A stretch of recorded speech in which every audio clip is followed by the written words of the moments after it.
చూస్తూనే ఉన్నాం. గత డిసెంబర్ 5 నుంచి జరుగుతున్న సంచలన వార్తలు అయితే అల్లు అర్జున్ మీద వస్తున్నాయి. రోజు రోజుకు ఒక ట్విస్ట్, రోజు రోజుకు ఒక మలుపు తిరుగుతుంది. అయితే ప్రజెంట్ మళ్ళీ విచారణకైతే చిక్కడపల్లి పోలీస్ స్టేషన్కి అల్లు అర్జున్ రావడం జరిగింది. సో మనతో పాటు తిరుపతి వర్మ గారు ఉన్నారు. మరి ఆయన అడిగి కొన్ని డౌట్స్ క్లియర్ఫై చేసుకుందాం. రైట్, నమస్తే స్వామి. నమస్తే స్వామి. అయితే నాకు ఉన్న ఒక ప్రధాన క్వశ్చన్ ఏంటంటే, అసలు ఎన్నిసార్లు ఇలా ఇన్వెస్టిగేషన్కి పిలుస్తారు?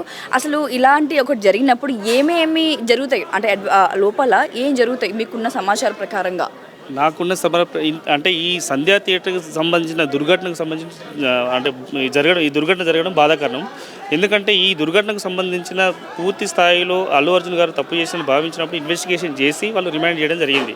సో రిమాండ్ చేసిన తర్వాత కొంత సమాచారాన్ని అల్లు అర్జున్ వాళ్ళు కొంత న్యాయస్థానానికి కొంచెం గోప్యంగా ఉంచారని చెప్పి మనకు ఇది ఇన్వెస్టిగేషన్ బట్టి తెలుస్తుంది. సో పూర్తి స్థాయిలో ఇంకా దీనికి సంబంధించిన కేసుకు సంబంధించిన ఏవి జరిగింది అనే విషయంలో ఇన్వెస్టిగేషన్ చేయడానికి సమాచారం రాబట్టడానికి అల్లు అర్జున్ గారికి నోటీస్ ఇచ్చారు. సో నోటీస్ ఇచ్చిన తర్వాత వాళ్ళు ఇక్కడ ఇన్వెస్టిగేషన్ ఎట్లుంటుందంటే, ఆ రోజు ఈ మూవీకి సంబంధించి అసలు ఏం జరిగింది, ఎందుకు జరిగింది, అసలు ఎందుకు ఈ దుర్ఘటన జరగడానికి కారణం ఏంటనే కోణంలో వీళ్ళు ఆలోచిస్తారు. ఆలోచిస్తే అల్లు అర్జున్ గారు ఒక 1.5 year ముందు నుండి ఒక అల్లు అర్జున్ ఆర్మీ అనే ఒక ఆర్మీని నెలకొల్పుకొని ఆయన హైప్ క్రియేట్ చేసుకుంటూ నా వెనకాల 2 లక్షల 3 లక్షల మంది అభిమానులు ఉన్నారని చెప్పి ఒకటి క్రియేట్ చేసుకుంటున్నాడు. ఈ కోణంలో సినిమా రిలీజ్ అయింది. ఆ సినిమా రిలీజ్ అవుతుంటే ప్రివ్యూ షో పెట్టారు. ఒక అడ్వాన్స్గా ఒక 5 థియేటర్లో సినిమా రిలీజ్ చేశారు. దానికి యాక్చువల్గా 5 థియేటర్లో రిలీజ్ అంటే 9:30 ఎవరు జనం లేని చోట వేరే బయట ప్లేస్లో ఈ ప్రివ్యూ షోలు చేస్తారు. కానీ జనసంచారం ఉన్న చోట్ల ప్రధాన కూడళ్లలో ఆర్టీసీ క్రాస్లలో రిలీజ్ చేయడం అనేది బాధాకరం. అక్కడ చేయకూడదు, నిబంధనలకు విరుద్ధం. అది స్టేట్ గవర్నమెంట్కు గోప్యంగా ఉంచినామని మేము భావిస్తున్నాం. సో దీంట్లో భాగంగా ఆయన 5 షోలు ఉంటే 5 థియేటర్ హైదరాబాద్లో 5 థియేటర్లో రిలీజ్ చేస్తే ఓన్లీ సంధ్యా థియేటర్లకు రావడానికి ఆయన 2 గంటల ముందు ట్వీట్ చేస్తే ఆ ట్వీట్ సమాచారాన్ని అందుకొని సంధ్యా థియేటర్ వాళ్ళు చిక్కడపల్లి పోలీస్ స్టేషన్కు అల్లు అర్జున్ గారు వస్తున్నారని చెప్పి పర్మిషన్ లెటర్ అడగడం జరిగింది.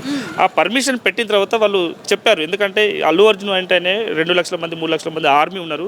సో సినిమా 1.5 year తర్వాత రిలీజ్ అవుతుంది కాబట్టి, సో ఈ రిలీజ్ అవ్వడం వల్ల చాలామంది వచ్చే అవకాశం ఉంది, తొక్కిసలాట జరిగే ఉంది, గుమిగూడే అవకాశం ఉంది. ఇది ఎందుకంటే ప్రధాన కూడలి కాబట్టి సో ఇక్కడ ట్రాఫిక్ జామ్ అయ్యే అవకాశం ఉంది. దానివల్ల కూడా ఎక్కువ మంది వచ్చే అవకాశం ఉంది.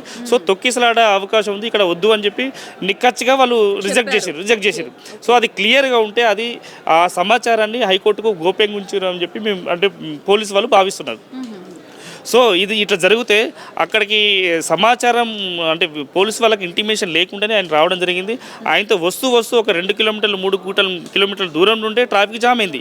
ట్రాఫిక్ జామ్ అవుతున్న క్రమంలో ఆయన లోపల నుండి కారులోనే ఉండి లోపలికి అభివాదం చేసుకుంటూ అయిపోతుండే. ఆయన బయట కారు పైకి రూఫ్ మీదకి వచ్చి అభివాదం చేసుకుంటుండే. ఇంకా ప్రేక్షకులు ఎక్కువ సేకరించే ప్రయత్నం చేసినట్టు రావాలనే ఉద్దేశంతో వచ్చాడు. ఎందుకంటే ప్రోవోక్ చేసినట్టే జనాలకు.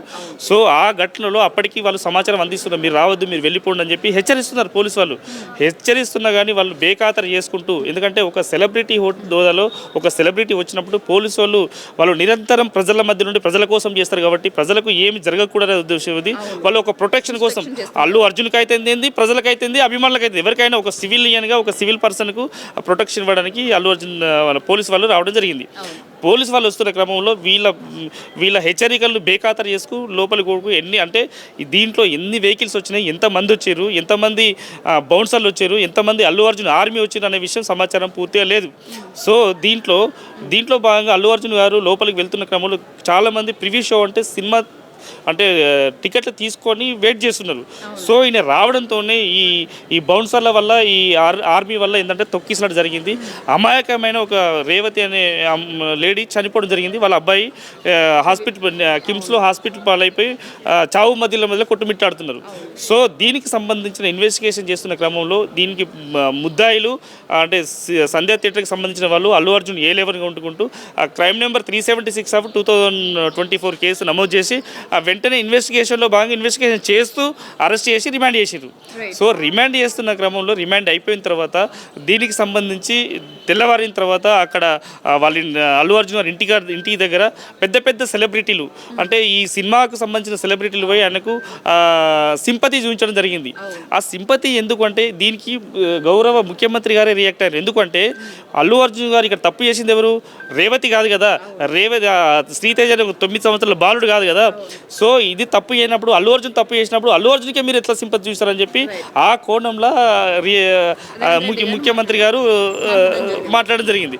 సో దాన్ని తప్పుపడుతూ ఈయన ఏమంటాడంటే నేను అంటే ప్రాపర్గా మీరు ఇన్వెస్టిగేషన్ అంటే ఈయన అంటే పోలీస్ వాళ్ళను ముఖ్యమంత్రినే తప్పుదోవ పట్టించే ప్రయత్నం చేసిండు.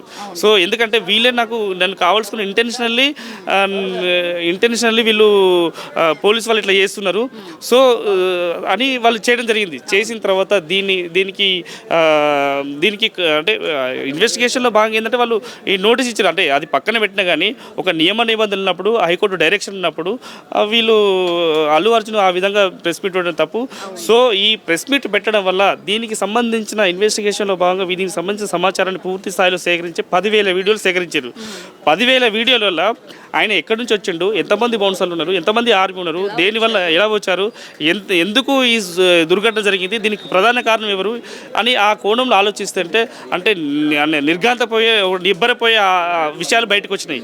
ఎందుకంటే దీనికి ప్రధానంగా కారణం అల్లు అర్జున్ అని చెప్పి దాంట్లో క్లియర్గా తెలుస్తుంది. సో ఈ సమాచారాన్ని ప్రజలకు తెలియాల్సిన అవసరం ఉన్నది. ఎందుకంటే పోలీసు వాళ్ళు ఆ రోజు అక్కడ లేకుంటే ఇంకా ఎంతమంది ప్రాణాలు పోతుండనో, ఎంతమంది గాయాల పాలవుతుండనో, ఎంతమందికి ఇంకా రకరకాలుగా ఇబ్బందులు అవుతుండే.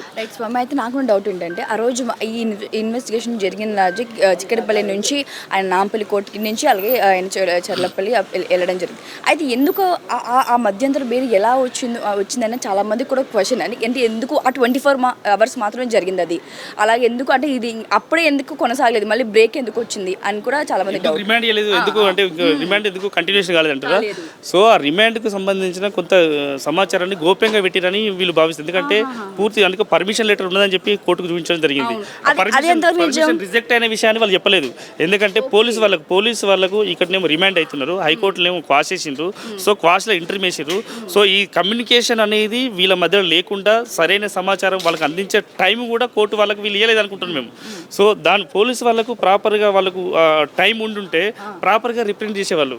సో ప్రాపర్గా రిప్రజెంట్ చేస్తే ఆ బెయిల్ ఏ విధంగా ఉంటుందో తెలియదు కదా.